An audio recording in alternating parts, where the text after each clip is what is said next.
Velkommen til dagens træning. Mit navn er Nana.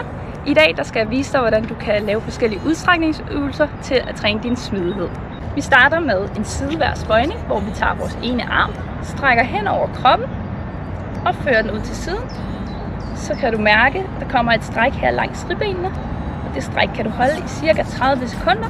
Du kan også stå og vippe lige så stille imens. Du skifter selvfølgelig og laver det på begge sider. Så kan vi også ramme bagsiden af vores overarm, altså vores triceps. Det gør vi ved at føre armen op, holder armen ind langs øret, tager med modsatte arm og holder op på albuen. Så laver du et lille træk, så din arm bliver ført i spænd, og du kan mærke et stræk på din triceps. Til sidst, så har vi vores skulderparti. Der tager vi armen, krydser tværs hen over kroppen, tager vi med modsatte arm og holder den i spænd. Så mærker vi strækket op på skulderen. Jeg vil vise 2 strækøvelser, du kan lave for benene, en for forsiden af lårene og en for bagsiden af lårene. Den første øvelse til forsiden af lårene, der tager jeg fat omkring min fod, trækker hælen op mod ballerne.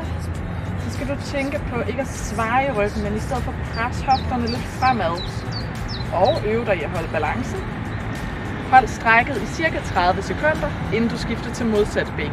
Herefter tager du begge fødder i jorden, retter ryggen og begynder stille og roligt at komme forover, indtil du mærker et stræk på bagsiden af lårene. Her kan du stå og hænge, også igen cirka 30 sekunder. Måske kan du endda nå tæerne og trække lidt. Nu vil jeg vise dig, hvordan du kan strække dine hoftebøjer. Du starter med at tage det ene ben frem. Jeg starter med at vise venstre ben frem, højre tilbage. Sørg for, at hofterne peger i samme retning som dine tæer. Så skal du kippe lidt i bækkenet, så du skal tænke på at trække halebenet lidt ind under dig selv, så du begynder at mærke et stræk på forsiden af dit nu højre ben. Her kan du stå og holde strækket 30 sekunder. Skal det være lidt sværere, kan du også tage armen op. Det er armen på samme side som det bagerste ben.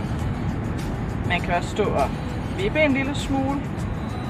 Og strækket skal altså mærkes her på forsiden af hoften.